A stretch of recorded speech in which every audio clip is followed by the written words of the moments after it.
এটা হচ্ছে থাই ভ্যারাইটির লাল জামরুল। এই ডিসেম্বরের শেষে এবং জানুয়ারির প্রথমে এর ফুলটা আসে।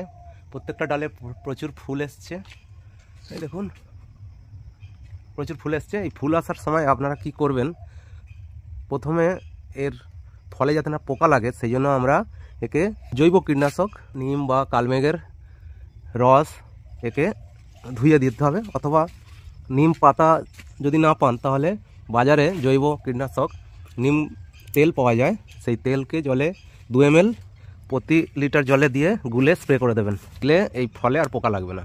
এইটি হচ্ছে কালমেঘের কীটনাশক, দেখুন একটু সবুজ সবুজ ভাব। কীভাবে তৈরি করতে হবে আমাদের ইউটিউব চ্যানেলের মেন ভিডিওতে আছে, আপনারা দেখতে পারেন। এবার এইটি আমি ওই জামরুল গাছে স্প্রে করে দেবো।